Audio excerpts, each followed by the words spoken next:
नमस्ते दोस्तों, welcome to देरखास। आज का ये वीडियो हमारा नेक्स्ट पार्ट होने वाला है। जो हमारा पेपर सॉल्विंग था, यानी कि 2024 वाला हम जो पेपर सॉल्व कर रहे थे, उसका ये सेकंड पार्ट है। फर्स्ट पार्ट मैं ऐसी आशा करता हूँ कि आप लोगों ने देख लिया होगा, लेकिन अगर आपने नहीं देखा है तो एक बार जाके पहले पार्ट देख लीजिए या फिर इसके बाद देख लीजिए, तो भी कोई दिक्कत नहीं होगी। क्योंकि अभी तक हमने इस पार्ट में जो है वो एग्रीकल्चर 1 और 2 और 3 को सॉल्व किया था। अब एग्रीकल्चर 1 को सॉल्व करने वाले हैं, ठीक है ना। तो बात ये है, अगर आपने अभी तक नहीं देखा है इसका नेक्स्ट पहला वाला पार्ट तो देख लीजिए। लेकिन अगर बाई चांस आप पहले ये वाला वीडियो देखना चाहते हैं तो भी कोई दिक्कत नहीं है। बाकी कुछ बच्चों की ये शिकायत है कि सर भाई वीडियो नहीं आ रही थी ना, तो उसकी क्या दिक्कत है। देखो भाई, क्या है कि मैंने जानबूझ के ही आपको सेकंड पार्ट नहीं दिया था। मैं चाह रहा था कि ज्यादा से ज्यादा स्टूडेंट्स पहले फर्स्ट पार्ट को देख लें, उसके बाद हम सेकंड पार्ट को अपलोड करेंगे। और आप जो रेगुलर क्लासेस की बात कर रहे हैं उसमें जानबूझ के ब्रेक इसलिए डाला गया है क्योंकि बच्चों का ऐसा मैसेज आ रहा था, बहुत सारे बच्चों को, कि सर आप जो एमसीक्यूज हमको सॉल्व करवाते हैं, जो पीवाईक्यू सॉल्व करवाते हैं, उसके लिए हमको पहले थ्योरी नहीं पढ़ी हम लोगों ने। तो हम चाह रहे थे कि कुछ बच्चे भी स्टार्टिंग की है उन्होंने, तो उनका थोड़ा सा सिलेबस हो जाए, उसके बाद हम क्लासेस जो है रेगुलर करेंगे। इसके अलावा थ्योरी की क्लासेस हम आपको जो है अब जो है प्रोवाइड करते रहेंगे, ठीक है। तो आज हम जो है यहाँ पर 2024 का जो पेपर है उसको सॉल्व करने वाले हैं। और इसमें हम एजी जो वन है, एजी वन मतलब पीसीएमबी, पीसीएमबी, और इस पीसीएमबी के 100 क्वेश्चन सॉल्व करने वाले हैं। मेरा एक छोटा सा सजेशन बेटा आप लोगों के लिए, कि अगर आप 2020 से लेके 2020 से लेके 2025 तक के पेपर लगा लेते हैं, तो आप ये मानिए कि यहाँ से डायरेक्ट क्वेश्चन अगर आप याद कर लेते हैं तो आप लोगों को यहाँ से 50% पोर्शन रिपीट देखने को मिलेगा। 50% पोर्शन जो है रिपीट देखने को मिलेगा। मतलब आप ये मानिए कि 200 में से 100 क्वेश्चन आपको यहीं से देखने को मिलेंगे। इसके अलावा एक और चीज आपको ये मिलेगी कि आप लोगों को आइडिया लग जाएगा कि किस टॉपिक से कैसा क्वेश्चन बनता है। इसलिए आप लोग डायरेक्ट इन क्वेश्चंस को याद कर लें तो ये बहुत अच्छी बात है, ठीक है ना। तो स्टार्ट करते हैं। पहला क्वेश्चन हमारे पास है कि निम्नलिखित में से कौन सा कार्बोहाइड्रेट स्वाद में मीठा नहीं होता है। देखिए, आप लोग जानते हैं बेसिकली जितनी भी शुगर्स हैं, जितना भी कार्बोहाइड्रेट है, वो बेसिकली कैसा होता है, मीठा होता है। लेकिन इन्होंने पूछा है कि which of following carbohydrate is not sweet in taste, खाने में मीठा नहीं होता है, ऐसा कौन है। तो पहला लिखा है मोनोसेकेराइड, जिसको मोनोसेकेराइड बोलते हैं, वो है क्या। पहले डाइसेकेराइड, ट्राइसेकेराइड, इसके अलावा पॉलीसेकेराइड। तो इसका करेक्ट आंसर होगा पॉलीसेकेराइड। पॉलीसेकेराइड जो होता है वो टेस्ट में कैसा नहीं होता है, मीठा नहीं होता है। चलिए नेक्स्ट क्वेश्चन हमारे पास है कि which of the following is not a fibrous protein, यानी निम्नलिखित में से कौन रेशेदार प्रोटीन नहीं है। देखो, फाइबरस प्रोटीन नहीं है ऐसा हमसे बोला है। ये जो क्वेश्चन आप लोगों को देखने को मिल रहे हैं अभी, ये आप लोगों के पास जो है क्वेश्चन है बायोलॉजी से। कहां से है, बायोलॉजी से, ठीक है ना। तो ध्यान रखना, ये बायोलॉजी क्वेश्चन स्टार्ट हो चुके हैं। एग्रीकल्चर वन आप देख पा रहे हैं ना, ये एग्रीकल्चर वन स्टार्ट हो चुका है। और पहले हमारा कौन सा सब्जेक्ट चल रहा है, तो पहले हमारा चल रहा है यहाँ पे बायोलॉजी, ठीक है। तो हमसे पूछा है भैया इन्होंने कि इनमें से कौन सा जो है फाइबरस प्रोटीन नहीं है। तो पहला है कैरेटिन, इसके अलावा मायोसिन, और इसके अलावा इंसुलिन और पेप्सिन। तो इसका आंसर हो जाएगा इंसुलिन। एक बार चेक कर लेते हैं, इंसुलिन ही करेक्ट आंसर होगा, ठीक है। क्या आंसर हो जाएगा, इंसुलिन जो है प्रोटीन तो है लेकिन फाइबरस प्रोटीन नहीं है, ठीक है ना। तो प्रोटीन तो है लेकिन फाइबरस प्रोटीन नहीं है, ठीक है। अगला क्वेश्चन हमारे पास है कि the full form of RuBisCO, यानी कि आर यू फिर बी आई एस और फिर सीओ, यानी कि आर यू विस और फिर उसके बाद सीओ का पूर्ण रूप क्या होता है। तो इसका फुल फॉर्म क्या होता है। वैसे इसको बेसिकली अगर आप देखोगे तो आर यू बी और सी के नाम से भी लिखते हैं, लेकिन यहाँ पे उन्होंने पूरा दिया है तो अच्छी बात है। तो इसका फुल फॉर्म क्या होता है, तो इसका फुल फॉर्म होता है रिबोलोज, है ना, विस्फोटिक कारोलेज ऑक्सिनेज, है ना। तो ये लिखा हुआ है, आप लोग देख पा रहे हैं, ऑक्सिनेज करके जो है ना इसका फुल फॉर्म होता है, इसको याद रखना है। चलिए अगला क्वेश्चन आपके पास है। देखो, थोड़ा सा मुझे स्पीड इसलिए मेंटेन करके चलनी पड़ती है बेटा क्योंकि हमारे पास बहुत सारे क्वेश्चन है, ठीक है। इसके अलावा आप लोगों को बहुत सारा प्रैक्टिस भी करना होगा, और ये क्वेश्चन आप जितने जल्दी याद कर लें, जितने जल्दी आप लोगों की नजरों के सामने आ जाए उतना अच्छा है। इसके अलावा आप लोगों से मुझे ये शिकायत हमेशा रहती है कि आप लोग वीडियो देखते हो लेकिन कमेंट नहीं करते हो। जो भी क्वेश्चन मैं आपसे पूछता हूँ, अगर आपको वाकई में उसका आंसर आता है तो कमेंट करो, ठीक है ना। ऐसे आप जीवन में साय बन के कुछ नहीं कर पाएंगे। आप सोचते हैं कि हम बस चीजों को देखते जा रहे हैं, कोई भी रिएक्ट नहीं कर रहा, तो माइंड आपकी बस वीडियो देखने से कुछ नहीं होगा, ऑब्जर्व भी नहीं करेगा चीजों को, ठीक है, तो ना रिएक्ट भी करना चाहिए।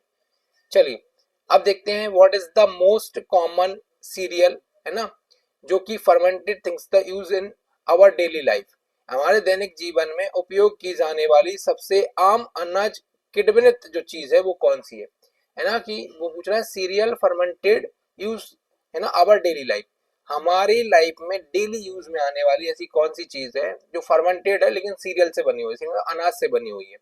तो पहले उन्होंने बोला गेहूं, तो ये अनाज है लेकिन फर्मेंटेड थोड़ी है। यहाँ पे जो रोटी देख रहे हैं ना आप, ब्रेड जिसे हम बोलते हैं, ये है, ये बिल्कुल क्या है, फर्मेंटेड है। देखो फर्मेंटेड का मतलब क्या है, फर्मेंटेड एक ऐसी प्रोसेस होती है जिसमें जो कॉम्प्लेक्स मॉलिक्यूल्स होते हैं उनको सिंपल मॉलिक्यूल्स में तोड़ा जाता है, जैसे कि स्टार्च को माल्टोज में तोड़ दें, तो ये पूरी प्रोसेस होगी ना, उसको फर्मेंटेड बोलते हैं। इसको आप देसी भाषा में सड़ाना समझ सकते हैं, जैसे कि जलेबी बनाने से पहले मैदे को क्या करा जाता है, फर्मेंटेड करा जाता है। ब्रेड बनाने से पहले जो गेहूं का आटा या मैदा होता है उसको भी फर्मेंटेड किया जाता है। तो ब्रेड जो है ना, यानी कि जिसको हम रोटी देसी भाषा में बोलते हैं, ये हमारी घर वाली रोटी की बात नहीं हो रही है। आप लोग सोचोगे कि ये रोटी जो है वो घर वाली रोटी, नहीं, ये घर वाली रोटी नहीं है बेटा, ये क्या है, ब्रेड ही है। क्या है, ब्रेड। तो ब्रेड जो है ये फर्मेंटेड होता है, ठीक है, लेकिन ब्रेड को जो है हिंदी अगर अनुवाद करेंगे तो उसका रोटी आता है, इसलिए उन्होंने ऑप्शन में क्या दिया, रोटी दिया।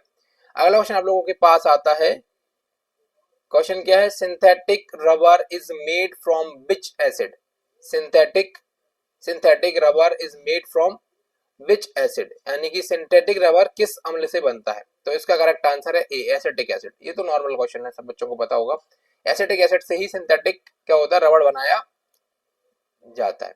चलिए अगला क्वेश्चन आप लोगों के पास है कि which why which process ethanol is produce, किस प्रक्रिया द्वारा इथेनॉल का उत्पादन किया जाता है, किस प्रक्रिया के द्वारा इथेनॉल का उत्पादन किया जाता है। तो इसका करेक्ट आंसर होना चाहिए फर्मेंटेशन।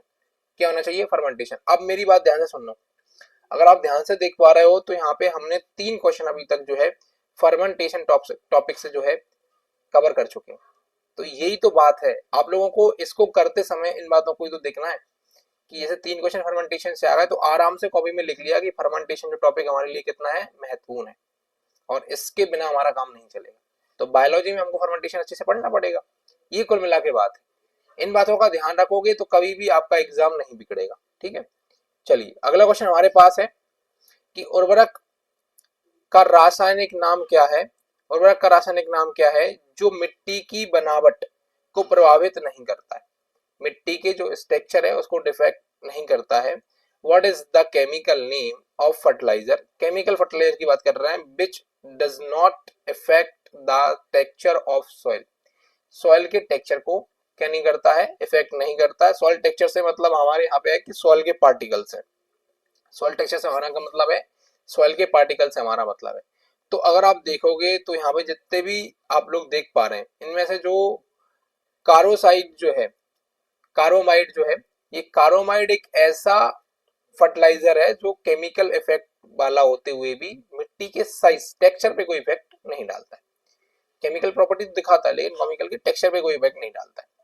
अगला क्वेश्चन आपके पास है कि स्टार्च से एथिल अल्कोहल के किण्वन में निम्नलिखित में से किस प्रक्रिया का उपयोग किया जाता है, स्टार्च से एथिल अल्कोहल के किण्वन में निम्नलिखित में से किस प्रक्रिया का उपयोग किया जाता है। Which of the following process is not use in, क्या नहीं किया जाता है ना, याद रखना, नहीं किया जाता है, is not used in this fermentation of starch to ethyl alcohol. तो एथिल अल्कोहल का फर्मेंटेशन होना है, उनमें से इसमें कौन सी ऐसी प्रोसेस है जिसका यूज नहीं किया जाता है। तो पहला हमको दिया है डायस्टेज द्वारा स्टार्च का माल्टोज में जो है हाइड्रोलिसिस होना, तो ये तो किया जाता है, नॉर्मल सी चीज है। इसके अलावा ईस्ट जो होता है ना, ईस्ट एक ऐसा चीज है जिसके अंदर बहुत सारे एंजाइम होते हैं और ये फर्मेंटेशन के लिए यूज किया जाता है। तो आपको याद रखना है ईस्ट कॉमन नाम आएगा आपको फर्मेंटेशन के अंदर पढ़ोगे जब आप, तो वहां पे अब देखो 2-3 क्वेश्चन और बढ़ गए ना, 2 क्वेश्चन और बढ़ गए, तो ये 5 क्वेश्चन के 4 से 5 क्वेश्चन होने वाले हैं इसमें। मौजूद माल्टेज द्वारा माल्टोज का ग्लूकोज में परिवर्तन, तो ये तो नॉर्मल चीज है, किया जाता है। इसका सही आंसर दिख रहा है खमीर में मौजूद ग्लूकोज द्वारा सुक्रोज का ग्लूकोज और फ्रक्टोज में रूपांतरण, यानी कि जो ऑप्शन नंबर डी हमारा जो है वो सही है कि खमीर में मौजूद सुक्रोज द्वारा सुक्रोज का ग्लूकोज और फ्रक्टोज में रूपांतरण, इस प्रकार की प्रोसेस का यूज नहीं किया जाता है। Conversion of the source into glucose and fructose by जो है सोर्स प्रेजेंट इन ईस्ट, इसका यूज नहीं किया जाता है। बाकी 3 प्रोसेस का यूज किया जाता है। तो मैं वो ही बोल रहा हूँ आप लोगों से कि ये देखो आप लोगों के पास 4 क्वेश्चन हो गए। देखो नीचे वाला क्वेश्चन भी आपको फर्मेंटेशन से मिलेगा, अगला क्वेश्चन भी आपको कहां से मिलने वाला है, फर्मेंटेशन से मिलना है, तो मिलने वाला है। तो फर्मेंटेशन लोगों के लिए बहुत इंपोर्टेंट होने वाला है। निम्नलिखित में से किस अभिक्रिया के किण्वन, निम्नलिखित में से किस अभिक्रिया के किण्वन से एसिटिक एसिड बनता है? Acetic acid is produced by fermentation of which of the following reaction, किस रिएक्शन के होने से क्या होता है, एसिटिक एसिड होता है, फर्मेंटेशन अगर उसका करवाते हैं तो इसका नाम जो है एथेनॉल ही है। यानी कि ऑप्शन नंबर ए करेक्ट है, वो आपको दिख भी रहा है नॉर्मली, एथेनॉल जो है वो ही इसका आंसर है।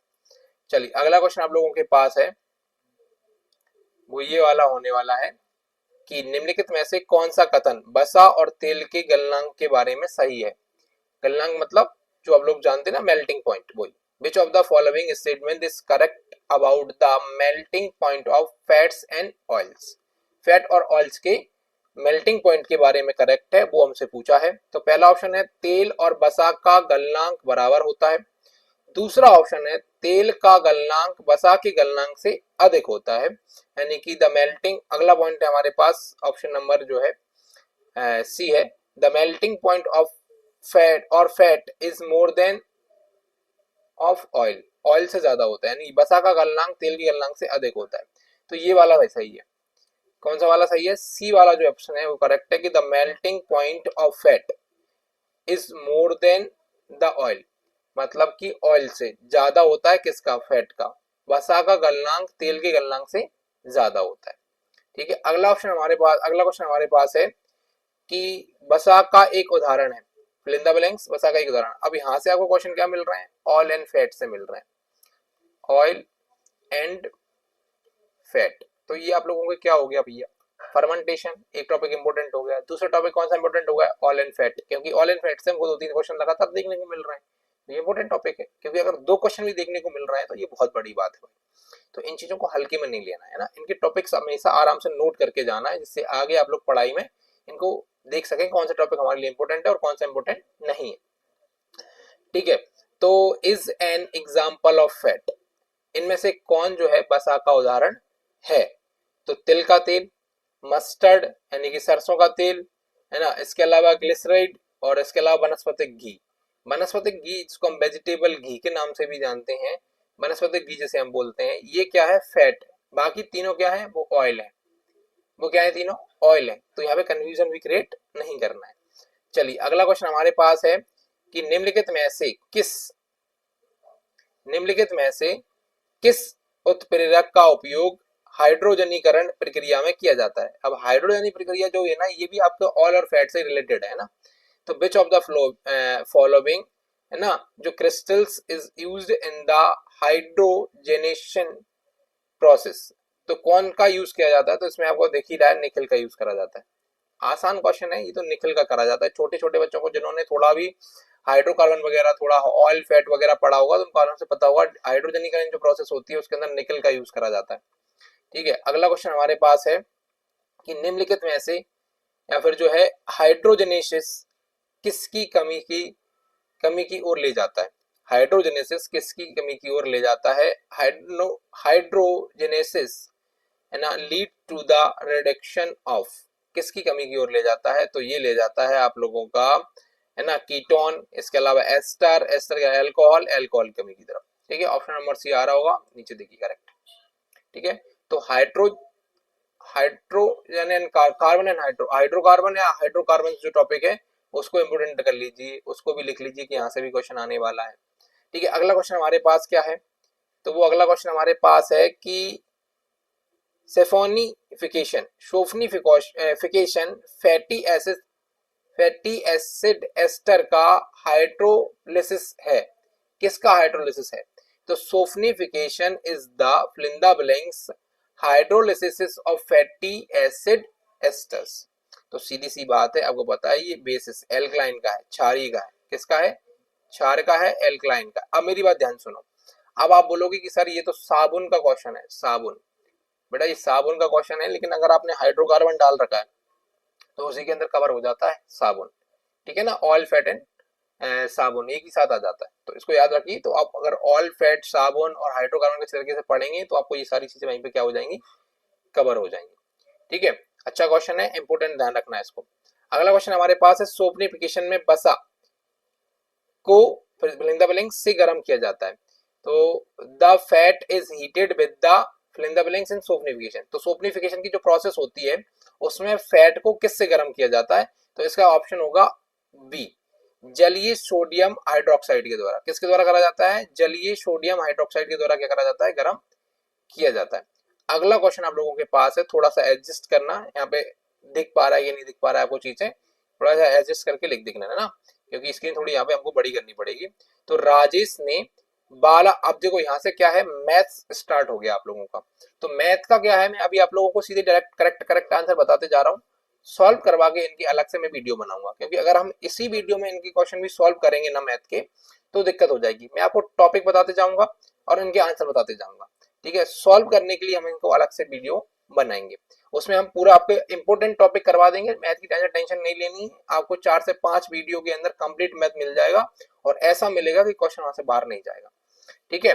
तो देखो इसमें क्या दिया है कि राजेश ने 12 कैलकुलेटर प्रत्येक 550 रुपए के, 9 कीबोर्ड प्रत्येक 250 रुपए के, देखो 12 कैलकुलेटर 550 रुपए के, 9 कीबोर्ड 250 रुपए के, 15 माउस 150 रुपए के, और 4 मोबाइल चार्जर जो है वो 260 रुपए के खरीदे। जो है सभी चीजों का औसत मूल्य क्या होगा, सभी चीजों का औसत मूल्य क्या होगा। आप लोगों को कुछ नहीं करना है, आज सबको क्या करना है, ए कितने का है तो 12 कितने के हो जाएंगे, वहां पे इतना अमाउंट लिख देना है, ए कितने का है तो 9 कितने का हो जाएगा, वहां पे इसका अमाउंट लिख देना, इनमें इंटू कर करके लिख देना है, ठीक है, इंटू कर करके लिख देना है, और जितना अमाउंट आएगा वो सबको प्लस कर लेना है, और 1 2 3 4 से डिवाइड कर देना है, तो आपको आंसर मिल जाएगा 303.50, ठीक है ना। 12 का इंटू करना है 550 में, 9 का इंटू करना है 250 में, 15 का इंटू करना है 150 में, और 4 का इंटू करना है 260 में, और डायरेक्ट लिख देना है, वो आप लोगों को इतना आंसर मिल जाएगा, ठीक है। तो देखिए आंसर यही है, कोई दिक्कत नहीं है, आराम से कर लेंगे, मैं आपको बताते जा रहा हूँ। और ये टॉपिक जो है वो आपका कहाँ से है, वो एवरेज से ही है। इसके अलावा आप इसको स्टैटिक्स के अंदर पढ़ते हैं, कहाँ पढ़ते हैं, स्टैटिक्स के अंदर पढ़ते हैं। तीसरे और चौथे के औसत से 40 अधिक है, तीसरे और चौथे के औसत से 40 अधिक है, पहली और चौथी संख्या का औसत 70 है, तो पहली संख्या क्या होगी। देखो ये क्वेश्चन क्या है ना, हिंदी में थोड़ा मिसप्रिंट है, सही तरीके से है नहीं। देखो कितना छोटा क्वेश्चन दिया है, तो पूरा क्वेश्चन दिया ही नहीं है, तो हिंदी मीडियम वालों को भी इंग्लिश में पढ़ना पड़ेगा। तो इसलिए बोलता हूँ बेटा कि पेपर उठा के पुराने पेपर देखना क्यों जरूरी हो जाता है। अब मैंने पिछले पेपर में भी आप लोगों को बताया था, जहाँ पे लेयर्स को इन्होंने पट्टी लिख रखा था हिंदी में, जबकि पट्टी वट्टी कुछ होती ही नहीं है ना, हिंदी में भी उनको पट्टी वट्टी नहीं बोलते अपन। इसके अलावा यहाँ पे अब देखो हिंदी का क्वेश्चन ही गायब है, तो बेटा आप लोग थोड़ा सा क्या करें, इंग्लिश में भी देखते जाएं, ठीक है ना, तो आप लोगों को थोड़ी हैबिट हो जाएगी वहां पे पेपर लगाने की। देखिए अब हमें दिया है कि the average of first second and third fourth number, 4 number है 1 से 4 तक, उनका जो है वो नंबर से कितने ज्यादा है, 40 मोर देन है। The average of the second third and fourth, what is the number of the standard of this first and fourth number, first and fourth number का निकालना है। ये भी आप लोगों का एवरेज का ही क्वेश्चन है, किसका क्वेश्चन है, नॉर्मल एवरेज का क्वेश्चन है, और इसका आंसर जो है आप लोगों को देखने को मिलेगा, वो देखने को मिलेगा डी 130, है ना। चलिए मैं आपको एवरेज अच्छी तरीके से करवा दूंगा, टेंशन मत लो, बस अभी ये बताते जा रहे हैं कि क्वेश्चन कहाँ से देखने हैं। तो आपको स्टैटिक्स पढ़ना है, और स्टैटिक्स में जो है आप लोग एवरेज निकालते हो ना, जिसको हम बोलते हैं मीन, वही क्वेश्चन आप लोगों को यहाँ देखने को मिल रहे हैं। बस इसके बेसिक लेवल के क्वेश्चन है ये। पहले 30 समग्र संख्याओं की मध्यिका क्या होगी, तो बोला find the median of first 30 composite numbers. अभी कंपोजिट नंबर की बात कर रहा है, तो मुझे बताओ पहले तो कंपोजिट नंबर सबसे छोटा कौन सा होता है, फर्स्ट की पूछ रहा है, तो 1 2 3 क्या कंपोजिट नंबर है क्या, नहीं। 4 से स्टार्ट होता है कंपोजिट नंबर, तो आप लोग कहेंगे 4 के बाद पहला दूसरा नंबर क्या मिलेगा आपको 4 के बाद कौन सा दूसरा नंबर मिल जाएगा 6, 6 के बाद दूसरा नंबर क्या मिलेगा आपको 8 मिल जाएगा, 8 के बाद दूसरा कंपोजिट नंबर, इसके अलावा 9 भी तो मिलेगा, है ना, इसके अलावा 9 मिल जाएगा। ऐसे करके आपको कंपोजिट नंबर लिख लेना है, और कंपोजिट नंबर कितने आ रहे हैं 30 तक लिख लेना है, 30 नंबर लिख लेने कंपोजिट नंबर, और 30 से क्या कर देना है डिवाइड कर देना है, तो आपको आंसर मिल जाएगा। तो क्या मिल जाएगा आपको आंसर मिल जाएगा। चलिए अगला क्वेश्चन हमारे पास है, और ये आ गया आपको एपी का क्वेश्चन। ये कहाँ का क्वेश्चन है, एपी का क्वेश्चन है, और एपी तो भाई साहब मोस्ट डाल लीजिए।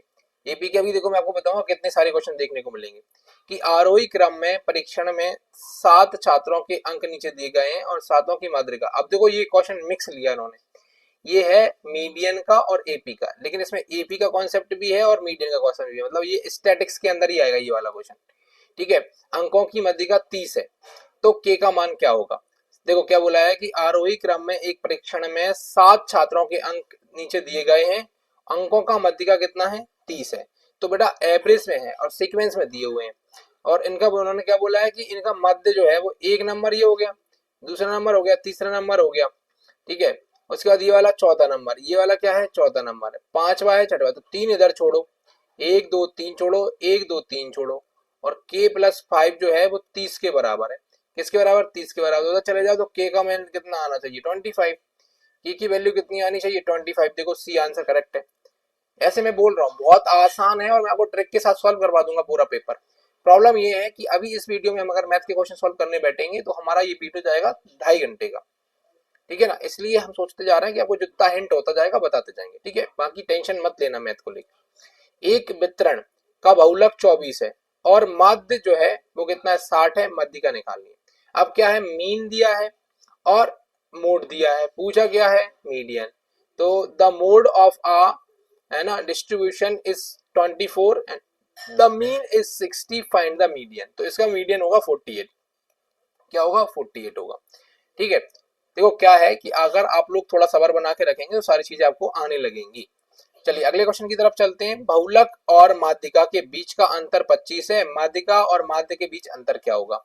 The difference between the mode and median is 25, find the difference between the median and mean, तो इसका आंसर आएगा 12.5, कितना आएगा 12.5 आएगा। अगला क्वेश्चन हमारे पास है द स्टैंडर्ड डिवीजन, ये दिया हुआ है, इनका मानक विचलन जो है वो निकालना है, तो वो आएगा 10, कितना आएगा 10, मैं निकालना बताऊंगा कैसे निकाला जाता है, इसमें फॉर्मूला यूज होगा। अब बेटा आप लोग देख पा रहे हैं कि अभी तक हम जितने भी क्वेश्चन देख रहे हैं वो सब स्टैटिक्स के हैं, स्टैटिक्स को हम हिंदी में सांख्यिकी बोलते हैं, तो सांख्यिकी को आप लोगों को क्या करना है बहुत अच्छे तरीके से देख लेना है। अभी तक आपने क्या करा था 12th क्लास में आपने बहुत सारे ऐसे डिब्बे वाले क्वेश्चन पढ़े होंगे मीन एंड मोडियन के, अब यहाँ पे डिब्बे वाले क्वेश्चन से ज्यादा बेसिक क्वेश्चन आ रहे हैं, तो इसका बेसिक समझना बहुत जरूरी है हमारे लिए। चलिए आगे चलते हैं। अगला क्वेश्चन हमारे पास है कि यदि 8 प्रेक्षणों का वर्ग जो है वर्गों का योगफल 160 है तो उनका माध्य 4 है, तो उनका मानक विचलन कितना होगा, तो 2 होगा, कितना होगा 2, ये फॉर्मूला बेस्ड है, कोई क्वेश्चन दिक्कत नहीं है, आराम से हल्का क्वेश्चन है। अगला क्वेश्चन हमारे पास है पहली n प्राकृतिक संख्याओं का प्राचरण क्या होगा, तो इसका तो हमको जो है the variance of the first क्या दिया हुआ n नेचुरल नंबर्स, तो इसको फॉर्मूला याद रखना है n स्क्वायर माइनस 1/12, ठीक है 12 भी है ना, हाँ। चलिए अगला क्वेश्चन हमारे पास है कि यदि ये का मानक विचलन m है तो ये और ये का मानक विचलन क्या होगा, तो इनका वैल्यू रखना है, ये आएगा m, कितना होगा m ही होगा, मानक विचलन क्या होगा m ही होगा, क्योंकि इस सभी संख्याओं का मानक विचलन m है तो इसका भी कितना आएगा m ही आएगा। अब देखिए अगला क्वेश्चन जो है, अब आपका ये क्वेश्चन जो है वो टिग्नोमेट्री से आया है, क्वेश्चन कहाँ से आया है टिग्नोमेट्री से आया है। टिग्नोमेट्री में आप लोगों को ट्रिक के साथ बहुत शानदार पढ़ा दूंगा, हल्का सा फॉर्मूला यूज करना सीखेंगे और काम हो जाएगा। जैसे ये क्वेश्चन दिया है cos x 20 माइनस sec 20 की वैल्यू कितनी होगी, तो इसकी वैल्यू होगी 4, ठीक है। अगला क्वेश्चन हमको आया है, अगला क्वेश्चन दिया है कि यदि 0 से बड़ा है थीटा और 90 से छोटा है और साइन 30 प्लस 40 बराबर cos 50 प्लस 10 डिग्री हो तो मान यानी कि थीटा की जो वैल्यू है वो कितनी आएगी, तो इसमें जो थीटा दिया है इसकी वैल्यू कितनी आएगी, तो इसकी वैल्यू आएगी 5 डिग्री, कितनी आएगी 5 डिग्री। इसको हम क्या करेंगे एलएचएस और आरएचएस लेके सॉल्व करेंगे, आराम से बन जाएगा। नेक्स्ट क्वेश्चन हमारे पास है cos 20 cos 40 cos 80 की वैल्यू कितनी होगी, है ना, यानी हमसे पूछ रहा है कि जो cos 20 cos 40 और cos 80 है इसका वैल्यू क्या आएगा। तो वो कुछ नहीं करना है आपको, यहाँ पे cos 20, cos 40 और cos 80 की वैल्यू रखनी है और उसको क्या कर देना है, प्रोडक्ट कर देना है। तो आपकी वैल्यू आ जाएगी यहाँ पे 1/9। कितना लिखा हुआ है यहाँ पे, 1/8 लिखा हुआ है ना। क्या होता है, स्क्रीन सामने मेरी लाइट रहती है तो कभी कभार ये बहुत बारीक स्क्रीन है और बहुत सारे बच्चे कमेंट करते हैं कि सर स्क्रीन थोड़ी सी बड़ी कर लीजिए, लेकिन बेटा क्या है ना कि ये पीडीएफ फॉर्म है, ये हमारे हाथ में नहीं है ना। तो ये जो जैसा पेपर डाउनलोड किया हमने वैसे का वैसा है, तो ओरिजिनल फॉर्म में है, इसलिए इसको हम थोड़ी सी चीजें एडजस्ट करनी ही पड़ती है, इसमें हम कुछ कर नहीं सकते बेटा, ठीक है। नेक्स्ट हमारे पास है sine square theta minus 45 plus sine square theta plus 15 minus sine square theta minus 15। तो इसकी वैल्यू जो आएगी वो आएगी 1/2। कितनी आएगी, 1/2। इसके लिए बाकायदा चैप्टर वाइज करवाऊंगा और चैप्टर वाइज ही पीवाईक्यू सॉल्व करवाऊंगा, तो मैथ की टेंशन मत लो, मैं बार बार बोल रहा हूँ, है ना, बस हमको क्वेश्चन का आइडिया लग जाए। जैसे स्टैटिक्स के बहुत सारे क्वेश्चन आए, इसके अलावा जो है ट्रिग्नोमेट्री के बहुत सारे क्वेश्चन को देखने को मिल रहा है। जैसे ये वाला क्वेश्चन भी क्या है, ट्रिग्नोमेट्री का है, तो इसका आंसर भी बी होगा, ठीक है। इसके अलावा देखो नेक्स्ट क्वेश्चन जो है ना, ये भी आप लोगों का ट्रिग्नोमेट्री का है, इसका आंसर भी जो है 2 है, ठीक है। इसके अलावा देखोगे आप ध्यान से तो अगला क्वेश्चन भी क्या है, ट्रिग्नोमेट्री का है, और ये बहुत आसान क्वेश्चन है, इसमें फॉर्मूला पुट करना है। एक फॉर्मूला याद करवाऊंगा और सारी चीजें हो जाएंगी। क्या होगा, डायरेक्ट क्वेश्चन करवाऊंगा, आप लोगों को समझ में नहीं आएगा, इसलिए मैथ के क्वेश्चन नहीं कर रहे। देखो ये वाला भी हमारा क्या है, ट्रिग्नोमेट्री का क्वेश्चन है, तो ये वाला क्वेश्चन भी क्या है, ट्रिग्नोमेट्री का क्वेश्चन है, इसका आंसर भी जो है हमको डी मिल जाएगा ना। चलिए नेक्स्ट करते हैं। नेक्स्ट देखिए, अब देखो यहाँ से वापस से यहाँ से क्या हो गया, जो है अलग सब्जेक्ट के क्वेश्चन स्टार्ट होगा। जैसे कि मिट्टी के अजैविक कारक संदर्भित करते हैं, यानी कि biotic factors of soil refers to. तो क्या करते हैं, ये जो निर्जीव चीजें जैसे खनिज, पानी और हवा, ये होते हैं, है ना। जो बायोटिक चीजें होती हैं वो इसके अंदर इनबायोटिक चीजें, मतलब बायोटिक नहीं है वो, ये है। इसके अलावा अगला क्वेश्चन है कि निम्नलिखित में से कौन सा खनिज मिट्टी में मौजूद सूक्ष्म पोषक तत्व है, यानी कि माइक्रो जो है, कैसा है, माइक्रो न्यूट्रिएंट्स है, मिट्टी के अंदर पाए जाने वाला माइक्रो न्यूट्रिएंट्स है। तो कार्बन दिया है, नाइट्रोजन दिया है, निकल ही होगा ना, क्या होगा, निकल, ठीक है, निकल करेक्ट आंसर है। अगला क्वेश्चन हमारे पास है कि नाइट्रोजन एक माइक्रोन्यूट्रिक मिनरल्स है जो मिट्टी में मौजूद होता है, यह खनिज पौधे द्वारा प्लिंथ के रूप में अवशोषित किया जाता है। तो उसमें क्या दिया है कि nitrogen is a micronutrients minerals that is present is in soil, this minerals is observe by the plants in form of. तो इन्होंने बोला हमसे नाइट्रोजन के बारे में, और अच्छे तरीके से आप लोग जानते हैं कि नाइट्रोजन जो होता है वो नाइट्रेट के फॉर्म में ऑब्जर्व होता है। प्रॉब्लम ये है कि आपको नाइट्रेट का फॉर्मूला याद होना चाहिए, तो जहां पर भी आपको NO2 माइनस देखे वो आपका नाइट्रेट का फॉर्म है। इसके अलावा एक क्वेश्चन और पूछता है कि जो नाइट्रोजन है वो प्लांट्स कहाँ से लेता है, हवा से लेता है, वाटर से लेता है, या फिर जो है मिट्टी से लेता है, यानी इनमें से किसी से नहीं लेता है। तो जल्दी से ऑप्शन में बताइए कहाँ से लेता है। अगला क्वेश्चन आप लोगों के पास है कि निम्नलिखित में से कौन सा माइक्रो न्यूट्रिएंट्स मिनरल्स आयरन के रूप में गलत कथन है, यानी कि which of the following wrong statement regarding micronutrients minerals iron, जो आयरन का माइक्रोन्यूट्रिएंट्स है उसके बारे में कौन सा में से रॉन्ग स्टेटमेंट है। तो इसके बारे में हम देख पा रहे हैं, देखो यहाँ पे दिया है, it is the observe by the plants the form of the ferric ion, सही बात है, फेरिक आयंस के रूप में ऑब्जर्व होता है। इसके अलावा इलेक्ट्रो ट्रांसफर चेन है ना, मैग्नेटिज्म सही है ना, ये भी सही है। इसके अलावा it help to the reactive catalyst enzyme, ये है गलत है, यह उत्प्रेरक एंजाइम को निष्क्रिय करने में सहायता करता है। तो निष्क्रिय करने में सहायता नहीं करता, बल्कि उनको बढ़ाने में सहायता करता है, ठीक है। अगला क्वेश्चन हमारे पास क्या है, तो अगला क्वेश्चन हमारे पास जो है वो है कि मिट्टी में मौजूद किसी तत्व की कमी के लक्षण सबसे पहले पौधे की नई पत्तियों पर दिखाई देते हैं। यह इंगित करता है कि तत्व अपेक्षाकृत स्थिर है, किस तरल की कमी से ऐसे लक्षण दिखाई देते हैं। Deficiency symptoms of an element plants in soil first appear in the young leaves और ऑफ अ प्लांट, है ना, if indicate that the elements is relative इमेबल which of the elements deficiency so such symptom। तो कौन से जो है nutrients की deficiency को दिखाता है ये, तो ये दिखाता है कैल्शियम की, इसी दिखाता है कैल्शियम की। बेटा अब आप लोगों को लग रहा है क्रॉप के क्वेश्चन है, बेटा क्रॉप के क्वेश्चन नहीं है, ये बायोलॉजी के क्वेश्चन चल रहा है। तो बायोलॉजी में अगर आप देखोगे प्लांट एंड न्यूट्रिशन बहुत ज्यादा आपका टॉपिक हो जाएगा ये, इसके अलावा आपका ये क्रॉप का टॉपिक भी है, तो अगर आप क्रॉप से भी कवर करोगे ना तब भी आपका क्या हो जाएगा, ये अच्छे तरीके से कंप्लीट हो जाएगा। तो हमें उससे मतलब नहीं है कि टॉपिक कहाँ से, ये बायो का है, एनिमल का है, क्रॉप का है, क्या फर्क पड़ता है। तो टॉपिक का नाम लिखो, टॉपिक में देखो, अगर ध्यान से देखोगे तो ज्यादा टॉपिक हमारे हुए नहीं, कम टॉपिक से ही बहुत सारे क्वेश्चन देखने को मिल रहे हैं। ठीक है, अगला क्वेश्चन हमारे पास क्या है कि व्हाट हैपेंस इज ट्रांसपिरेशन, बाष्प उत्सर्जन में क्या होता है, बताइए क्या होता है बाष्प उत्सर्जन में। आपको पता है पानी के बाष्पीकरण की प्रक्रिया होती है ना, process of evaporation of water, water के इवेपोरेशन की जो प्रोसेस होती है उसी को हम क्या बोलते हैं, ट्रांसपिरेशन बोलते हैं, बाष्पीकरण बोलते हैं। ठीक है, अगला क्वेश्चन हमारे पास है what is the first stage of plant growth, है ना, पौधे की वृद्धि का प्रथम चरण क्या होता है। तो बताइए जरा, सबसे पहले क्या होगा, निषेचन, तो ये तो सीधी सी बात है, फर्टिलाइजेशन होगा क्या, क्या उसमें बोलते हैं पराशरण होगा क्या, है ना, परागण जिसको वो पॉलिनेशन बोलते हैं, परागण होगा क्या, नहीं होगा भैया, बीज अंकुरण होगा, सबसे पहले बीज अंकुरण होगा, फिर वो पौधा बनेगा, पौधा होगा तो उसमें फिर फूल आएंगे, फूल आएंगे तो उसमें पॉलिनेशन होगा, पॉलिनेशन होगा दोबारा से बीज बनेगा।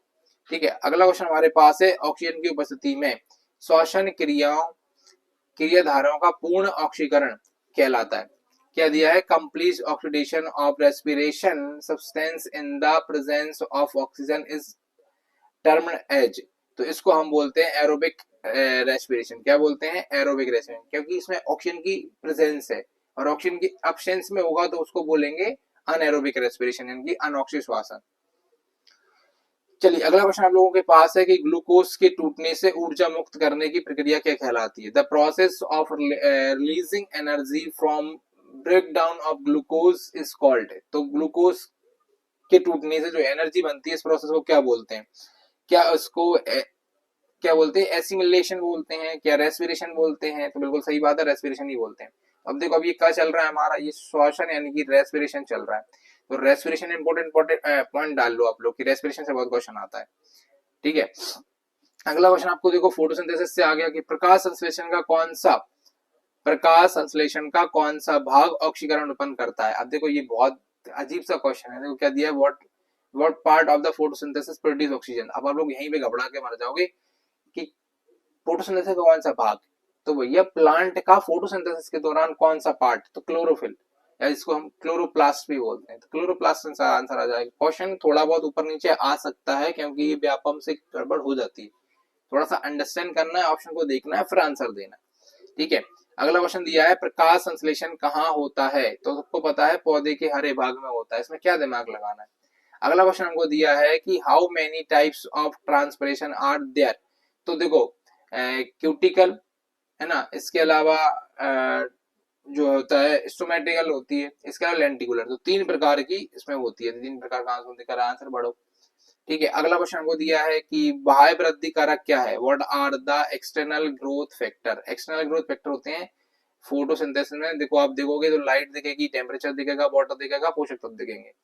ठीक है, ऐसे क्वेश्चन बहुत बेसिक क्वेश्चन आते हैं तो आराम से बनेंगे क्वेश्चन, दिक्कत नहीं है। श्वसन प्रक्रिया के दौरान किस रसायन का उपयोग किया जाता है, श्वसन प्रक्रिया के दौरान किस रसायन का प्रयोग किया जाता है, तो देखो जरा, during the respiration process what chemical is जो होता है ना यूज किया जाता है, यूटिलाइज किया जाता है, तो वो करा जाता है भैया ऑक्सीजन। अब देखो किसकी बात कर रहे हैं, रेस्पिरेशन के दौरान, तो रेस्पिरेशन के दौरान प्लांट क्या लेते हैं, ऑक्सीजन लेते हैं और CO2 छोड़ते हैं, जबकि फोटोसिंथेसिस में इसका उल्टा होता है, प्लांट CO2 लेता है और ऑक्सीजन छोड़ता है, रिलीज करता है। ठीक है, तो अगला क्वेश्चन हमारे पास है कि प्रकाश संश्लेषण के किस जो है अधिकतम तापमान, मतलब है कि जो है बढ़िया तापमान कौन सा होता है, तो what is the optimum temperature for photosynthesis, तो फोटोसिंथेसिस के लिए बेस्ट टेम्परेचर क्या है, तो ये बच्चे को याद है 20 से 25 डिग्री सेल्सियस। जिस भी बच्चे ने थोड़ा सा भी अगर 12th क्लास में पढ़ा होगा तो उसको पता होगा फोटोसिंथेसिस के लिए बेस्ट जो टेम्परेचर होता है वो होता है 20 से 25 डिग्री सेल्सियस। अगला क्वेश्चन हमको दिया है निम्नलिखित में से कौन सी प्रक्रिया पत्तियों में जो है होती है जिसके द्वारा तापमान कम हो जाता है, तो सीधी सी बात है ये होती है आपकी ट्रांसपिरेशन। इसमें क्या दिया है हिंदी में, इसको श्वेत दिया है, श्वेत, ये श्वेत नहीं होगा, यहाँ पे लिखना बाष्प उत्सर्जन, ठीक है, बाष्प उत्सर्जन आएगा हिंदी में। अगला क्वेश्चन दिया है पौधे के अंग की उम्र बढ़ने को रोकने वाला विकास नियामक है ना, द ग्रोथ रेगुलेट दैट, है ना, related being of a plant organs is, तो वो ऑक्सिन या फिर जिबलिन या फिर आपका जो बोले तो साइटोकाइनिन, तो साइटोकाइनिन। पौधे के अंग की उम्र बढ़ने से रोकने वाला जो तत्व होता है या फिर जो अपन बोल सकते हैं हार्मोन है प्लांट का, वो है साइटोकाइनिन। अगला क्वेश्चन हमारे पास दिया है कि प्रकाश संश्लेषण में डार्क रिएक्शन को इसलिए कहा जाता है, dark reaction in photosynthesis is called so because, क्यों इसको डार्क रिएक्शन बोला जाता है, इसका कारण हमसे पूछ रहा है। तो इसका कारण हो जाएगा इससे प्रकाश ऊर्जा की आवश्यकता नहीं होती, इसको प्रकाश ऊर्जा की आवश्यकता नहीं होती। इसके अलावा एक होती है लाइट रिएक्शन, जो प्रकाश की उपस्थिति में ही होती है, और लाइट रिएक्शन को ही हम बोलते हैं हिल रिएक्शन। क्या बोलते हैं? हिल रिएक्शन के नाम से भी जानते हैं उसको, किसको? लाइट रिएक्शन को। ये डार्क रिएक्शन है। अगला क्वेश्चन हमारे पास है कि निम्नलिखित में से किसने वंशानुक्रम गुणसूत्र सिद्धांत का जन्म किया? तो अब ये तो यार सबको पता है। देखो क्वेश्चन क्या है, अब आप ये मत बोलना कि मेंडल साहब ने किया, है ना, यहाँ थोड़ा गड़बड़ होएगा। यहाँ पे है जो है वो है सुटान और वोब्री। अब क्वेश्चन क्या है वो ध्यान सुनो, which of the following has given the rise the chromosomal theory of inheritance? तो क्रोमोसोमल थ्योरी की बात हो रही है यहाँ पे, इसको जो इनहेरिटेंस के लॉ है उनकी बात नहीं हो रही, ठीक है। अगला क्वेश्चन आप लोगों के पास है कि who is the father of inheritance, वंशागति के जनक कौन है? तो यहाँ पे आप लगाओगे अपने फेवरेट जो है ग्रीक जॉन मेंडल साहब को, ये आप लोगों के फेवरेट पसंदीदा साइंटिस्ट है, मुझे पता है। अगला क्वेश्चन हमारे पास है कि उस प्रक्रिया का नाम बताइए जिसमें प्लाज्मा झिल्ली के मध्य में कोशिकाओं द्वारा जो है सामग्री का अंतर ग्रहण किया जाता है ना। तो क्या पूछ रहे हैं, what is the process in which the inheritance of material why the cells is done in the out of the plasma membranes? तो इसको हम बोलेंगे डी, एंडोसाइटोसिस। क्या हो जाएगी? एंडोसाइटोसिस। क्या होगी? एंडोसाइटोसिस। अगला क्वेश्चन दिया है भैया, क्वेश्चन क्या है कि परागकोश, अब देखो क्या है, परागकोश और वर्तिकाग्र एक ही समय में बढ़ने और परिपक्व होते हैं, इस घटना को कहा जाता है, तो इसको कहा जाता है एलोगेमी। क्या बोला जाता है? एलोगेमी नहीं बोला जाता, इसको बोला जाता है होमोगेमी। क्या बोला जाता है? होमोगेमी। देखो होमोगेमी दिया होगा, हाँ होमोगेमी सही है, होमोगेमी जो है इसका करेक्ट आंसर है। अब थोड़ा ध्यान रखो, देखो क्वेश्चन चल रहा है यहाँ पे 56 नंबर का, कौन सा नंबर का चल रहा है? 56 नंबर का। और क्या दिया है कि निरंतर स्वपराशरण प्रामाणिक निम्नलिखित में से किस में होता है? तो अब यहाँ पे समझने वाली बात ये है कि यहाँ पे अभी देखोगे आप तो मैथ के क्वेश्चन आए हमको और बायोलॉजी के क्वेश्चन आए, कहाँ तक? 56 तक, और इसमें भी मैथ्स के बहुत कम क्वेश्चन थे, बायोलॉजी के बहुत ज्यादा क्वेश्चन देखने को मिले हैं। तो 25 क्वेश्चन या उससे ज्यादा भी बायो के क्वेश्चन आप लोगों को देखने को मिल सकते हैं। तो क्वेश्चन क्या है कि निरंतर स्वपरागण का परिणाम निम्नलिखित में से किसमें होता है? तो continuous self pollination result in which of the following? तो इसको बोलते हैं इनब्रीडिंग डिएशन जो होता है ना, इनब्रीडिंग डिफ्रेशन या फिर डिएशन इसको बोलते हैं, उसके अंदर होता है ये। अगला क्वेश्चन आप लोगों के पास है कि निम्नलिखित में से किसी प्रजनन कार्यक्रम का मूल माना जाता है ना। क्या दिया है? Which of the following is considered as the root of any breeding program? तो उसको बोला जाता है आनुवंशिकी परिवर्तनशीलता का।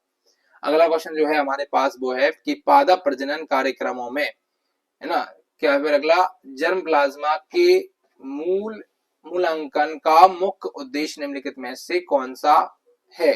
Which of the following is the main aim of the evolution of the, क्या लिखा है, ग्राम plasma is the plant's breeding program? तो इसमें पहला ही होगा पात्रों के वांछनीय संयोजन वाले पौधों की पहचान करना। अगला क्वेश्चन हमारे पास है कि which of the following elements is known as एका सिलिकॉन, है ना। तो ईका सिलिकॉन जो होता है के नाम से जाना जाता है, इन्हें जाना जाता है, क्या जाना जाता है? जर्मेनियम, किसको जाना जाता है, जर्मेनियम को जो है ईगा सिलिकॉन के नाम से जाना जाता है। ये फिजिक्स का क्वेश्चन देखने को मिलेगा आपको, है ना। अब बताइए जरा अगला क्वेश्चन आप लोगों के पास है। अगला क्वेश्चन क्या है कि निर्वात माध्यम को निम्नलिखित में से किस श्रेणी में रखा जाता है। In which of the following category can a vacuum medium is placed. तो किस में रखा जाता है बताइए जरा। तो ये रखा जाता है अनुचुंबकीय में, है ना। किस में रखा जाता है, अनुचुंबकीय में रखा जाता है, यानी कि नो मैग्नेटिक जो सब्सटेंस होते हैं उनके अंदर रखा जाता है वैक्यूम को। अगला क्वेश्चन है कि निम्नलिखित में से कौन सा पदार्थ लोह चुंबकीय नहीं है। अब ये किसका आ रहा है, मैग्नेट से चल रहा है ना। कैसे चल रहा है, मैग्नेट, यानी कि फिजिक्स से स्टार्ट हो गया यहाँ से। विच of the following material is not ferromagnetic. तो फेरोमैग्नेटिक नहीं है, वो कौन है, प्लेटिनियम। लोहा मैग्नेटिक है, निकल मैग्नेटिक है, कोबाल्ट मैग्नेटिक है, तो प्लेटिनियम जो है वो फेरोमैग्नेटिक के नाम से जाना जाता है। चलिए अगला क्वेश्चन आप लोग देखिए, निम्नलिखित में से कौन सा पदार्थ अनुवांशिकी पदार्थ नहीं है। तो देखो सोडियम। निम्नलिखित में से कौन सा अनुचुंबकीय, वांशिकी नहीं सॉरी है ना, क्या दिया हुआ है, पैरामैग्नेटिक मटेरियल नहीं है। इनमें से कौन सा पैरामैग्नेटिक मटेरियल नहीं है, तो ये तो आराम से लगा देंगे, कॉपर। देखो कॉपर नहीं होगा। अगला देखिए, अगला क्वेश्चन क्या है कि which of the statement about electromagnetic matter is not correct. Electromagnetic पदार्थ के बारे में कौन सा कथन सत्य नहीं है। तो पहला ही, यह स्थायी चुंबक होते हैं। इलेक्ट्रोमैग्नेटिक चुंबक जो ना स्थायी नहीं होते हैं, ये बात क्या है, करेक्ट है। अगला क्वेश्चन हम लोगों के पास है कि मेटल डिटेक्टर किस सिद्धांत पर कार्य करता है। तो Faraday. On which principle does a metal detector. आप लोगों ने देखा होगा जब हम एयरपोर्ट वगैरह पे या कहीं पे जाते हैं तो एक ऐसी गोल सी मशीन रहती है, वो मेटल को डिटेक्ट करता है। तो मेटल डिटेक्टर किस पे काम करता है, फैराडे के लॉ पर काम करता है। अगला क्वेश्चन क्या है, अगला क्वेश्चन हमारे पास है कि काइल की गति की दिशा चुंबकीय क्षेत्र के प्रति कितनी डिग्री होनी चाहिए जिससे प्रेरित धारा का मान अधिकतम प्राप्त हो। How many degree should the direction of motion of the जो है coil be against the magnetic field so that the value of the है ना induced correct current is maximum. Current जिससे मैक्सिमम जाए तो इसकी दिशा होनी चाहिए, और उसकी वैल्यू कितनी आनी चाहिए, तो उसकी वैल्यू जो है हम दे सकते हैं 90 डिग्री, इन दे सकते हैं 90 डिग्री। अगला क्वेश्चन देखिए कि क्यूरी ताप वह ताप होता है जिसके ऊपर पदार्थ चुंबकीय और नीचे लोह चुंबकीय होता है। सही बात है। Above which of the material is paramagnetic and below is the ferromagnetic. ठीक है। अगला क्वेश्चन क्या है, समान गति वाले पुष्पों के लिए, समान गति वाले पंपों के लिए निर्वाह प्रेरणादायक के व्यास के घात के समानुपाती होता है। तो क्या दिया है, for the uniform speed pumps the discharge is the proportional to the plunging power of the diameters of the जो है ना प्रोपेलेंट्स होता है, उसके बारे में पूछ रहा है। तो इसके बारे में आएगा थर्ड, क्या आएगा, थर्ड, तृतीय, 3 डिग्री का। अगला क्वेश्चन हमारे पास क्या है, क्वेश्चन है कि समान गति वाले पंप की शक्ति प्रेरणादायक के व्यास के घात के समानुपाती होती है। तो ये पंचम घात के बराबर होती है, फिफ्थ। क्या कुछ चीजें मैं आपको बताऊंगा कहां से टॉपिक में क्वेश्चन है ना। अगला क्वेश्चन आपके पास क्या है, समान गति वाले पंप का शीर्ष प्रेरणादायक के व्यास के घात के अनुपाती होती है। तो वो आप लोग अगर इसका आंसर देखोगे तो वो आएगा द्वितीय, सेकंड। देखो ये क्या है, फिजिक्स के कॉमन क्वेश्चन है, आराम से बनेंगे, इनको याद करना पड़ेगा ऐसे कैसे ना। फिर दिया है कि एक अपकेंद्रीय पंप का निर्वाह Q निम्नलिखित में से किसके समानुपाती होगा। The discharge Q of the centrifugal pump is proportional to, तो आरपीएम की गति के प्रथम घात के बराबर, फर्स्ट पावर ऑफ आरपीएम, है ना, first power of RPM.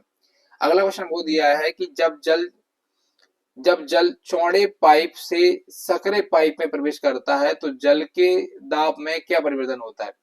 When water enters a narrow pipe from a wide pipe, what is the change in water pressure। मतलब देखो पहले चौड़ा पाइप लगा था, फिर आपने क्या करा, आगे उसमें मुंह बना के छोटा पाइप लगा दिया।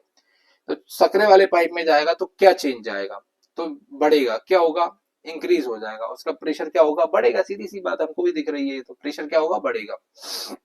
अगला क्वेश्चन आप लोगों के पास है, क्वेश्चन है कि निम्नलिखित में से तापमापी पैमाने को परम ताप माना जाता है कौन से वाले को, तो इसको हम बोलते हैं र्यूमर जो स्केल होती है उसको परम ताप के नाम से जानते हैं।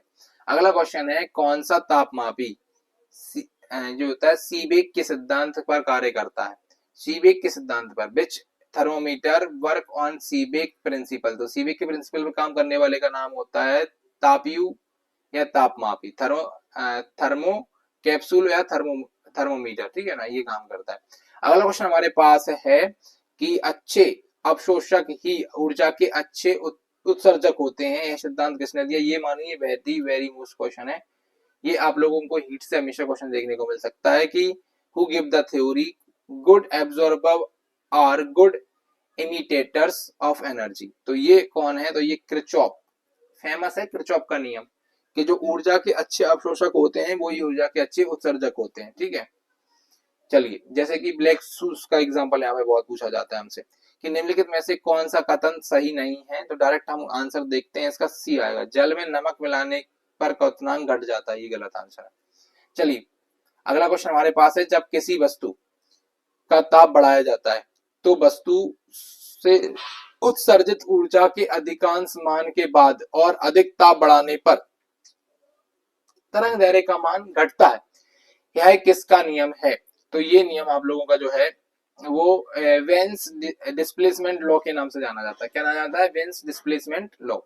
अगला क्वेश्चन हमारे पास है कि किस नियम के अनुसार किसी निकाय को दी गई ऊष्मा निकाय की अतिरिक्त ऊर्जा में वृद्धि और किए गए बाह्य कारक के योग के बराबर होती है, तो उसको बोलते हैं ऊष्मागतिकी का प्रथम नियम। तो ऊष्मागतिकी की जो लॉ है उनमें से ये बात हो रही है, अकॉर्डिंग टू विच लॉ क्या दिया है कि the heat given to a system is equal to the sum of the increase in the internal energy of the system and the external work done, तो उसको हम बोलते हैं ऊष्मागतिकी का प्रथम नियम, फर्स्ट लॉ ऑफ थर्मोडायनामिक्स। अगला क्वेश्चन हमारे पास है, किसी भी वस्तु के ठंडा होने की दर वस्तु के ताप और वस्तु के चारों ओर के ताप के अंतर के समानुपाती होती है, इसे क्या कहते हैं, इसे कहते हैं न्यूटन्स लॉ ऑफ कूलिंग, यानी कि न्यूटन का शीतलन का जो नियम है वो होता है, किसी वस्तु के ठंडे होने की दर वस्तु के ताप और वस्तु के चारों ओर के ताप के अंतर के समानुपाती होती है। The rate of cooling of an object is proportional to the difference between the temperature of the object and the temperature around of the object, तो इसको क्या बोलेंगे, तो इसको बोलेंगे जो है न्यूटन्स लॉ ऑफ कूलिंग। बेटा यहाँ याद रखना कि फिजिक्स में अगर आप देख रहे हो डायरेक्ट जो लॉ है उनकी डेफिनेशन हमको देखने को मिल रही है, जैसे कूलॉम्स लॉ पूछ लिया, फिर हमसे पूछ लिया जो है कूलिंग लॉ ऑफ न्यूटन। अगला क्वेश्चन हमारे पास है, निम्नलिखित में से कौन सा कथन सही नहीं है, तो सी वाला जो कथन है वो सही नहीं है, बोल क्या रहा है वो देख लेते हैं, जल के गलन की गुप्त ऊष्मा का मान 180 कैलोरी ग्राम होता है, जो गलत है ना, the value of latent heat of fusion of water is 180, तो ये बात क्या है, गलत है, आप लोग इसका सही आंसर मेरे को बताएंगे। अगला क्वेश्चन आप लोगों के पास है कि किसी वस्तु पर कार्य करने के लिए कौन सी शर्त पूरी होनी चाहिए, किसी वस्तु पर कार्य करने के लिए कौन सी शर्त पूरी होनी चाहिए, which condition must be satisfied for work to be done on an object, तो ये है वस्तु का बल, वस्तु को बल की दिशा में विस्थापित किया जाना चाहिए, मतलब बात को समझिए कि आप कार्य की बात करेंगे तो ये माउस यहाँ रखा रहे और मैं इसके ऊपर कितना भी ऐसे फोर्स लगाता हूँ कोई मतलब का नहीं है, ये माउस बल की दिशा में, जैसे मैंने इस दिशा में बर्स लगा रहा हूं तो इसी दिशा में क्या होना चाहिए, इसका डिस्प्लेसमेंट होना चाहिए, जब भी वो क्या होगा, वर्क होगा, वर्क माना जाएगा, ये कंडीशन होना अप्लाई होना बहुत जरूरी है।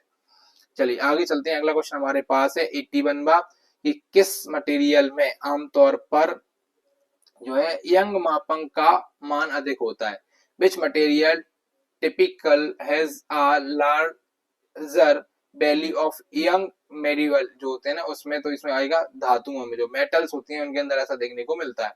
अगला क्वेश्चन हमारे पास है कि एक साधारण ढोलक की गति बेटा ये मैं आप लोगों को पढ़ा चुका हूँ, SHM जो होता है ना, इसके अलावा सिंपल हार्मोनिक मोशन, इसके अलावा सरल है ना, सिंपल मोशन भी आप लोगों को पढ़ा चुका हूँ। तो क्या सिंपल पेंडुलम भी पढ़ा चुका हूँ, ये सब चीजें आप लोग याद कर लेना। क्वेश्चन देख लो कि एक साधारण लोलक की गति को लगभग सरल आवर्त गति कब माना जाता है? छोटे कोणीय विस्थापन के बाद, है ना। फॉर स्मॉल एंगुलर डिस्प्लेसमेंट, जब छोटे कोण के रूप में उसका डिस्प्लेसमेंट होता है ना ऐसे ऐसे, तब उसको हम मानते हैं, क्या मानते हैं उसको, हम मानते हैं जो है SHM यानी कि सिंपल हार्मोनिक मोशन के रूप में मान लेते हैं। अगला क्वेश्चन हमारे पास है कि नमक और पानी, ठीक है, नमक और पानी के मिश्रण को अलग करने के लिए कौन सी विधि सबसे उपयुक्त है? ये केमिस्ट्री का क्वेश्चन है। इसमें से कई क्वेश्चन ऊपर भी केमिस्ट्री के थे, मैं समझना केमिस्ट्री के क्वेश्चन बहुत कम आए, केमिस्ट्री के भी क्वेश्चन थे बेटा ना। Which method is most suitable for splitting a mixture of a soil and water? तो इसको हम बोलेंगे एवेपोरेशन। सॉइल में जो है एवेपोरेट करके हम उसको क्या कर सकते हैं, अलग कर सकते हैं। चलिए अगला देखिए क्वेश्चन हमारा पास क्या है कि कमरे के ताप पर क्रिस्टलीय ठोस होता है। ये समान तापमान और दाब में कभी भी तरल या गैस नहीं होते हैं क्योंकि आयनों को गति की स्वतंत्रता नहीं होती है। क्रिस्टल होती है, क्रिस्टल है, ये कौन सा वाला क्रिस्टल है? तो ये आयनिक क्रिस्टल होते हैं। क्या होते हैं? आयनिक क्रिस्टल होते हैं। क्वेश्चन क्या है कि the crystal is crystalline solid is at room temperature, they are never liquid और गैसेस, है ना, under the ordinary temperature and pressure as the ion do not have freedom of movements. तो इस क्रिस्टल को क्या बोलते हैं? इसको बोलते हैं आयनिक क्रिस्टल। क्या बोलते हैं? आयनिक क्रिस्टल बोलते हैं। देखिए अगला क्वेश्चन क्या है कि किस वर्ष को अंतरराष्ट्रीय मृदा वर्ष के रूप में मनाया गया? भाई साहब ये है स्टैटिक का क्वेश्चन। तो मैंने स्टैटिक्स की आप लोगों को बहुत सारी वीडियो दे दी है, धीरे धीरे करके हम आपको वीडियो देंगे। तो जो है 2015 को अंतरराष्ट्रीय मृदा वर्ष के रूप में यानी कि सॉइल डे के, soil year, international year of soil के रूप में मनाया गया। अगला क्वेश्चन हमारे पास है कि घरेलू सफाई उत्पादों में आमतौर पर कौन सा क्षार पाया जाता है? तो सोडियम डाइकार्ब जो ना क्या होता है, सोडियम हाइड्रोक्साइड। इसको हम घरेलू सफाई उत्पादों में आमतौर पर कौन सा क्षार मिलता है? तो क्षार के रूप में सोडियम हाइड्रोक्साइड मिलता है कि which of the commonly found house hold cleaning product. अगला क्वेश्चन हमारे पास है कि निम्नलिखित में से कौन सा अम्लों का समान सूत्र है? अम्लों का समान सूत्र जो है वो तो यही है ना, विच ऑफ द फॉलोइंग इज, नहीं है पूछा ना, नहीं है, following is not common property of acid. तो प्रॉपर्टी और समान गुण नहीं है। देखो हिंदी में क्या होता है, मैं बोलता हूँ ना गड़बड़ हो जाता है। देखो दोबारा से क्या है, कौन सा गुण नहीं है? तो फिनॉल कैथोलिक घोल जो होता है वो गुलाबी कर देता है, ये इनका प्रॉपर्टी नहीं है, गुण नहीं है इनका। अगला क्वेश्चन देखिए, निम्नलिखित में से कौन से जीव मुख्यतः जलीय है और इनमें क्लोरोफिल युक्त क्या दिया है, थैलॉइड संरचनाएं पाई जाती हैं? Which of the following organisms are, क्या लिया है, generally aquatic and possess chlorophyll, है ना, वेयरिंग क्लोज्ड स्ट्रक्चर। तो ये है शैवाल, ये तो आपको पता है, एल्गी है। क्या है? एल्गी। वापस से बायो आगे, ध्यान रखना बेटा इन चीजों को, दिक्कत हो जाएगी। मैं आप लोगों से क्या बोल रहा हूँ, अगर आपको पेपर निकालना है तो क्रॉप पढ़ो भाई साहब, एनिमल पढ़ो, और इन दोनों के बाद अगर कोई सब्जेक्ट पढ़ना है बहुत दम से तो वो है बायो, ठीक है। उसके बाद फिर आपको मैथ पढ़ना है, उसके बाद आपको फिजिक्स पढ़नी, उसके बाद आपको केमिस्ट्री पढ़नी। पहले ये तो 3 सब्जेक्ट पढ़ लो अच्छे दम से, जब आपका पेपर निकलेगा, ठीक है। फालतू की चीजों में मत भीगो। शैवाल को निम्न वर्गों में वर्गीकृत किया गया है। तो शैवाल को निम्न वर्गों में वर्गीकृत किया गया है, तो सी है। इसके पास मौजूद वर्णक का प्रकार और संग्रहित भोजन का प्रकार, 2 प्रकार में, मतलब इनके पास जो पिगमेंट होता है, इसके अलावा टाइप ऑफ स्टोरेड फूड, इनके रूप में इनको 2 कैटेगरी में डिवाइड किया है एल्गी को। अगला क्वेश्चन हमारे पास है कि शैवाल आमतौर पर वनस्पतिक रूप में कैसे प्रजनन करते हैं? तो ये विखंडन करते हैं, है ना, फर्मेंटेशन, है ना। इसको बायोकेमिस्ट्री के अंदर भी आपको ये क्वेश्चन देखने को मिल जाएंगे, लेकिन बायोकेमिस्ट्री में बेसिकली देखोगे तो प्रोटीन, कार्बोहाइड्रेट वगैरह से क्वेश्चन आता है, तो बायोलॉजी के ही क्वेश्चन है। अगला क्वेश्चन हमारे पास है कि पौधे में नाइट्रोजन स्थिरीकरण के लिए कौन सा तत्व आवश्यक है? अब ये क्वेश्चन जो है ये क्वेश्चन मिक्स का है ना, स्टैटिक्स का है, तो इसमें नाइट्रोजन का होना बहुत जरूरी है। इसका है आवश्यक है नाइट्रोजन। अगला क्वेश्चन हमारे पास है, how is the energy required for nitrogen fixation provide. Nitrogen स्थिरीकरण के लिए आवश्यक ऊर्जा कैसे प्राप्त की जाती है, तो कोशिकीय श्वसन से। सही बात है क्वेश्चन, क्योंकि जब तो वो नोट्स में पाए जाते हैं ना प्लांट की। अगला क्वेश्चन है, निम्नलिखित में से कौन से पौधों में अलैंगिक प्रजनन की एक विधि है। Which of the following is a method of asexual reproduction in plants? तो वो है भैया अंकुरन, बर्डिंग। क्या है? बर्डिंग। अगला क्वेश्चन हमारे पास है, वो क्वेश्चन क्या है कि एक समांतर श्रेणी, देखो अब क्वेश्चन किसका आ गया, एपी का आ गया। ये मैथ का क्वेश्चन है कि एक समांतर श्रेणी 60वां पद है, श्रृंखला के लिए के चौथे पद का 15वां गुना है। यदि 11वां पद 23 है तो 21वां पद क्या होगा, 43 होगा, चेक कर लेना। अगला क्वेश्चन है कि समांतर श्रेणी की कक्षाओं में सबसे छोटी संख्या जो है, ये भी जो है आप लोग चेक कर सकते हैं, 14 का आंसर है। ये भी एपी का क्वेश्चन है। मैथ के क्वेश्चन बिल्कुल भी सॉल्व नहीं करवा रहा हूँ ना, ये भी आपका एपी का क्वेश्चन है। इसका आंसर भी जो है आपको डी देखने को मिलेगा। ये भी मैथ का क्वेश्चन है। 3 क्वेश्चन ज्यादा हो गए है ना, एक समांतर श्रेणी, एक भी चौथा क्वेश्चन हो गया, ठीक है, 4 क्वेश्चन हो गए। अगला क्वेश्चन दिया है 15वां, जिसका पहला पद, उसके जो भी 5 question. Find the value of sine. अब देखो 5 क्वेश्चन अकेले एपी की से आ रहे हैं। ये भी बहुत आसान टॉपिक है, 5 क्वेश्चन मतलब 5 नंबर फ्री के मिलते हैं, ठीक है। साइन 15 दिया है, साइन 75 दिया है, कुछ नहीं है यहाँ पे। आपको कॉस 90 माइनस थीटा फॉर्मूला लगाना पड़ेगा। इसका आंसर आ जाएगा -√3/2। अगला क्वेश्चन हमारे पास देखो वही है, ये 12th क्लास की बुक में भी क्वेश्चन दिया है, 11th क्लास की बुक में भी क्वेश्चन दिया है, पीएस में क्या बोलते हैं इसको, एग्रीकल्चर वालों के लिए, ठीक है। तो ये क्वेश्चन था आपका 200वां क्वेश्चन था क्या, हाँ 200वां क्वेश्चन था। तो इस प्रकार से देखो पिछले पार्ट फर्स्ट में हमने जो है एग्रीकल्चर 2 and 3 देखा था। क्या देखा था, 2 and 3, यानी कि क्रॉप और एनिमल देख लिया था। इस पार्ट को जल्दी से कवर कर लेना बेटा, क्योंकि इसके बिना आपका पेपर नहीं निकलेगा। मैं पहले ही बोल रहा हूँ, क्रॉप और एनिमल पढ़ो, क्रॉप एनिमल पढ़ो, उसके बाद बायोलॉजी पढ़ो। और ये है हमारा पार्ट 2। क्या है, पार्ट 2 है। और इस पार्ट में अगर आप लोगों को देखने को मिलेगा, वो मिलेगा AG1 मिलेगा। और AG1 में आपको फिजिक्स, केमिस्ट्री, मैथ और बायोलॉजी 4 सब्जेक्ट देखने को मिलेंगे। इसमें सबसे ज्यादा देखने को मिलेगा बायो और मैथ्स, ठीक है।